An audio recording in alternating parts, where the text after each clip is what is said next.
Guys, we are here at the house. I could have sworn when we was talking about this, they told me it was just a straight shot in.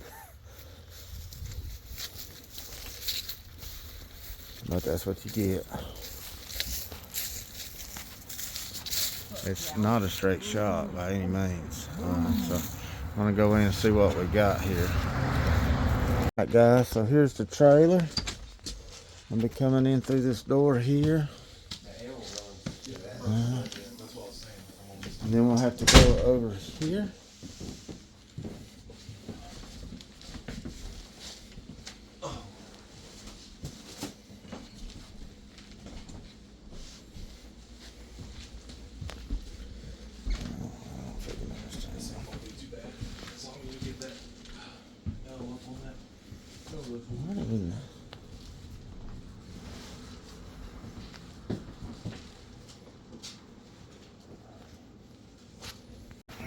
This is the issue.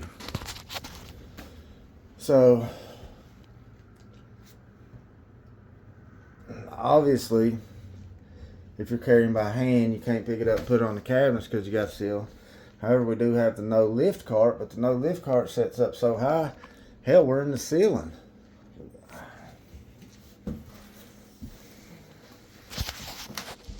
So when people ask for a top, no seams like that, I always ask questions. Ceiling high enough? Do we got a straight shot in? I've been in houses before where you can't get the top on the cabinets because it hits the ceiling. You got a no lift system, but you got 1.5 feet that it's got to set up on top of that, you know? It don't have 1-inch wheels that run across the floor. These things matter. When you come out to a home with one piece, you got to be able to get it on the cabinets, man. And at this point, I can't just lay it down and cut a seam in it because it's too big. The attention to detail we spent to even get it safely made, loaded on and off the carts and onto this A-frame and to the home is just unreal. And then we get here and then we don't have high enough ceilings. So we just tried it through the door with the no lift. It is not possible to get it through this door with the no lift. It's not physically possible. You gotta keep it straight as possible.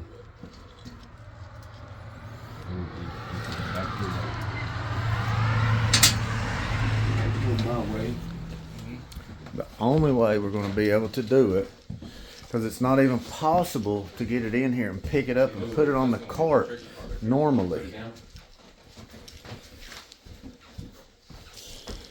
We have to raise the cart, have the cart at an angle, get the top in, lift it up at an angle.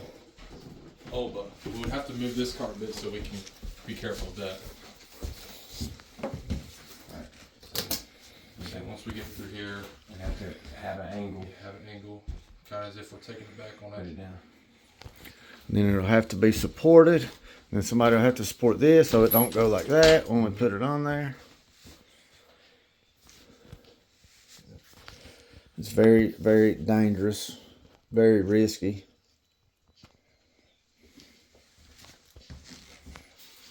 But it's the absolute only way it'll go in. Just to keep y'all informed on the long form video here, I've done a number of shorts on this job.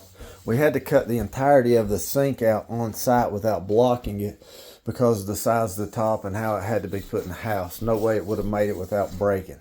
So at this point, well, we used a fan in the window and of course our vacuum while we was cutting. But we still got dust. We vacuumed most of it up. I'm cleaning the residual right now with rags and water, and the guys are just kind of cleaning up a little bit. So, and I'll keep you informed of everything else. You just got to make sure the sink fits and all that. The job's pretty close to done. All right, guys, we had everything finished. The template said tile. You get tile back here. Yeah, I'm gonna probably put wood back there. Okay, he's getting wood back there. So I went ahead and I used the color match silicone here as opposed to paintable caulk. He's putting wood, tile, something back there. He's not painting it, so the silicone worked good until you get something back there to prevent anything from getting into its cabinets. Plus that trans beige matches this stone quite well anyway. Sink fit perfectly. The trans beige actually matched the sink well also. I always ask the customer before I silicone in a drop-in sink. Sometimes they might want to pick it up, mess with it, you know, to do their plumbing and so on. With a cast iron sink this heavy, most times that they're not going to be messing with it. So went ahead and caulked that in for them. Like I said, it was a little dusty where we had to cut the entire sink out. You know, I had that much sticking over my A-frame probably. I was afraid it was going to break, but had quite a bit of cleanup. Of course, we can't get 100% of it. Customer, he'll have to do a little mopping or so on. We cover up and do the best we can, but you know, it's still a little dusty. But you know, all in all, it turned out pretty good. I'll be honest, I think we got lucky on that top. I think there was one way to do it, and that's the way we did it. And I think it was a coin flip. I think it could have went either way, and it could have went real bad. But Lord blessed us today. We got it. I'm happy with it. I'll take it. And I appreciate y'all watching, and I'll see you on the next one.